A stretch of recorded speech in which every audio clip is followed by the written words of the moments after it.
West Indies Cricket, Caribbean Cricket Podcast. West Indies Cricket, Caribbean Cricket Podcast.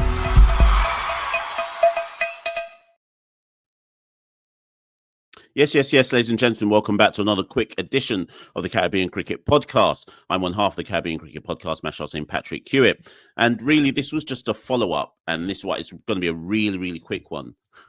Famous last words. But this was just a follow-up to the episode that I did looking at the West Indies women's 2-1 victory over Bangladesh in the ODI bilateral series that we had at the top of this year, which ensured that Bangladesh will join the West Indies women in the World Cup qualifiers beginning in April, which allegedly will be taking place in Pakistan to determine who will be the two teams that go on to the Women's 50 Over World Cup later on this year in October. But in addition to that bilateral series was actually 3 T20s. Now, of course, people watching this will be like, I know there are 3 T20s, but we didn't cover them. As in, we didn't actually do any kind of reaction video on them on the YouTube channel. And it was always part of the content plan to get round to covering that T20 series as well. So I'm a man of my word. Wanted to just drop this kind of quick video just looking at that T20 series. But I think it's worth saying from the jump that in the wider context of things, this series isn't immediately important in the short term. The women's T20 World Cup isn't till next year. So we got a ways away. We got like 18 plus months before the Women's World Cup even begins. Is it 18 months? Okay, let's just say a year to 18 months before the Women's World Cup begins. So given the pressing nature of the 50 Over World Cup qualifiers and then the 50 Over World Cup, if we get there, it kind of felt like the series felt like a development series, because in the grand scheme of things, and I mean this with no disrespect to Bangladesh, when we're talking about the T20 format, that is clearly West Indies women's strongest format of the three. Last year in the World Cup, we of course got to the World Cup semi-finals, and I'm fairly certain Haley and the backroom staff will look at that World Cup, which was a great run, knocked out England along the way, but I'm fairly certain that they will go back and look at that World Cup semi-final in 2024 when they lost to New Zealand and say, could have made the final. It felt like in the heat of the moment, it felt like a missed opportunity to make another World Cup final. But when everything was left to marinate and when everything had settled, it was still an overachievement for the women's team to get to the semi-final of the Women's World Cup. So we will go into the next one in 2026, not thinking it's a fluke if we get to the Final Four, but I think there will be a level of expectation that we can get to the Final Four in a Women's World Cup. Dare I even say that the women's team should look at the next T20 World Cup as the bare minimum is getting to the Final Four. That seems, for some of you, that might feel like a bit of a stretch, but I actually reckon that when you look at the construction of the side and you assuming that the likes of Chanel Henry will be back. Obviously, she's injured, was injured.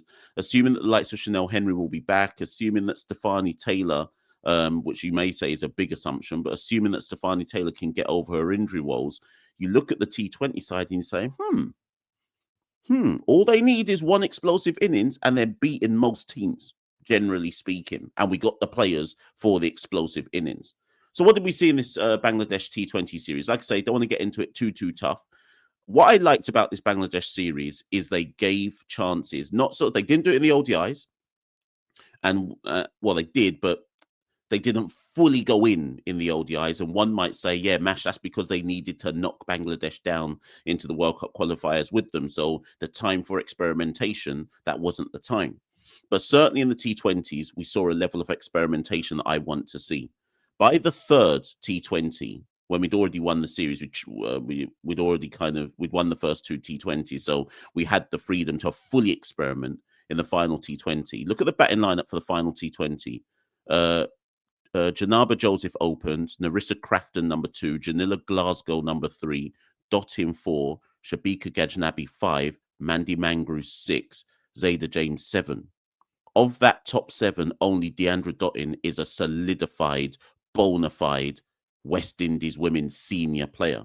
So in that last T20, and they won it, obviously, they beat Bangladesh by 5 wickets with 9 balls remaining, having to chase 105 to win. So they fully experimented in that final T20. And I love to see it. I love to see it because we can't, in the short term, we can obviously plan for Hayley Matthews. She's still mid-20s. Deandra Dottin, she's still young 30s. Kiana Joseph has established herself as a pinch hitting opener. Shemaine Campbell's a senior. Chanel Henry and Stefani Taylor, when they come back, are seniors, right? So we can plan for that to be an explosive 6 or a well-constructed 6.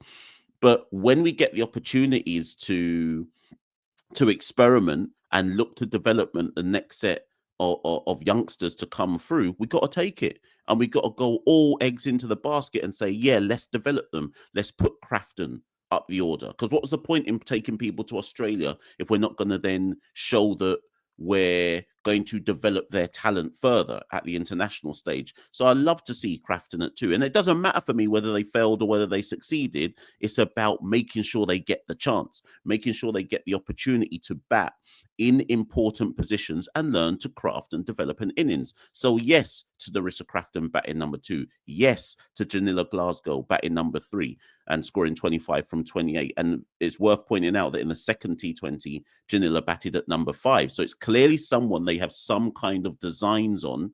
Janilla, I believe, also went to Australia along with Cherry Ann Fraser and the likes to develop her game in the equivalent of grade cricket for the women. So yes, to developing them and putting them in key positions of responsibility.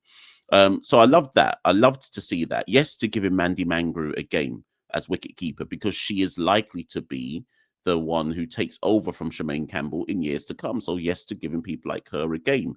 Further down the order, looking at the bowlers, by that third T20, listen to this. Ashmini Munasar, she got overs in this series.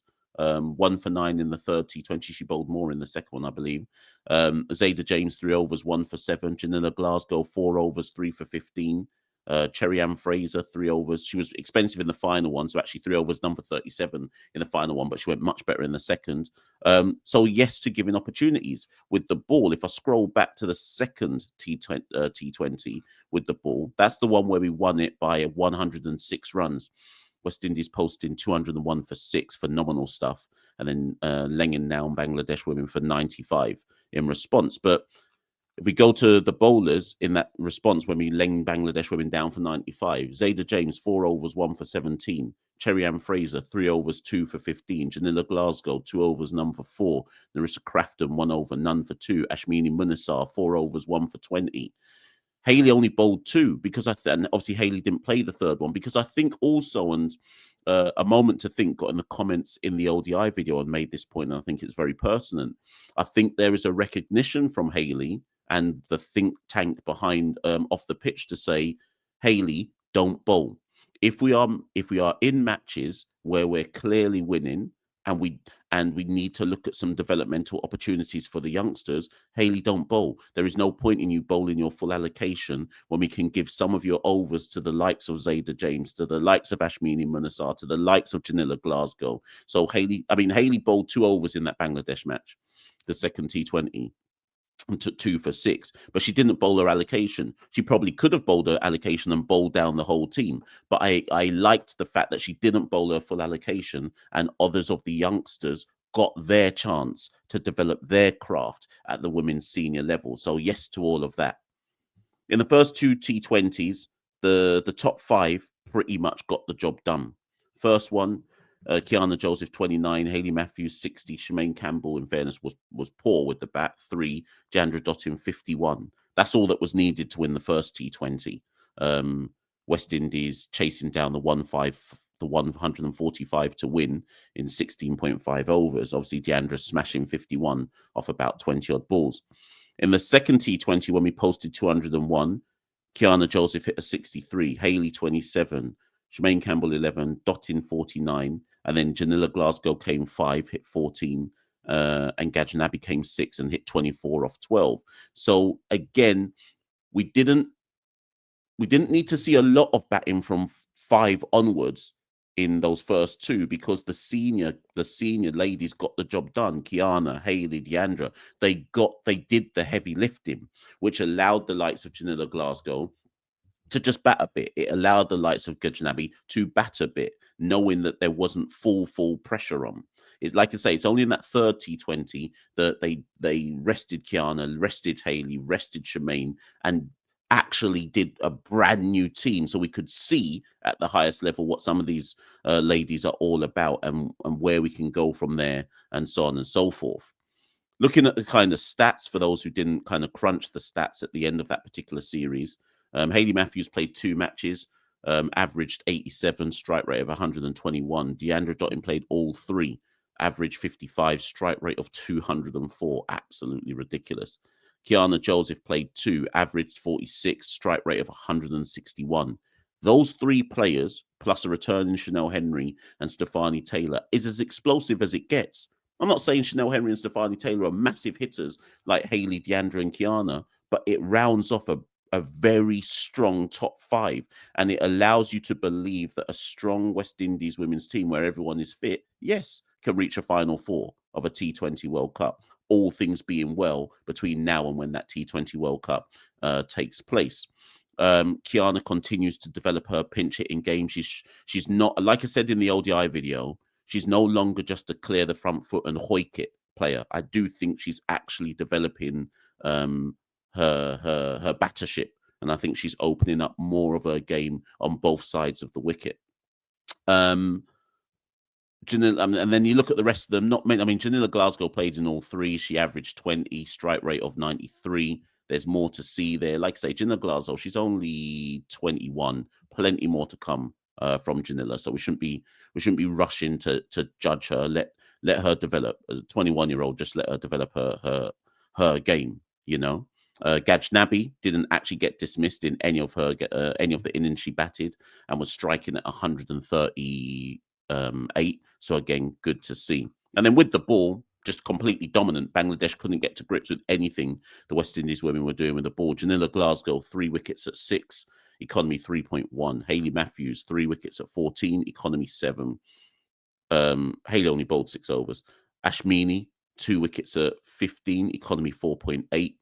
Afi Fletcher, 4 wickets at 17, economy 5.5.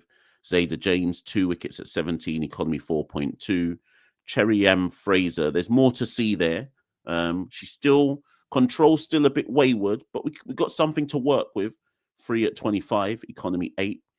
And then Karishma didn't actually take any wickets, but again, she was economical, only going at 5s. Deandra Dottin didn't take any wickets, but she went at 3s. So again, there was more than enough within the bowling to deal with Bangladesh. But then I guess this is the caveat, and where I probably end this particular quick video. When it comes to T20 cricket, Bangladesh aren't on our level. They're simply not on our level. And there should be, and I think there was, a clear expectation in the T20 format that we're going to deal with you. We're going to humble you. We're going to smash you. And that's effectively what the West Indies women's team did. Each game was a comprehensive victory in terms of amount of balls left, amount of runs got, etc., laying down the Bangladesh women's batting side, etc. And yes, some people might come in the comments below and say, oh, but Bangladesh were missing 1-2 players. Cool, but the margin of victory was still huge. So when you're playing a lesser team and you smash them, you're basically ticking all the boxes of what you want to see. And when you smash them to the point where in the third game of a 3-match series, you can basically rest all of your key players and say, come through, young players, show us what you got. Perfect. That is the perfect series for me, where you can basically win well, but also blood youth and see what they can do in important positions. Not just blooding youth for the sake of blooding youth, but putting them in positions of consequence and seeing what they can do.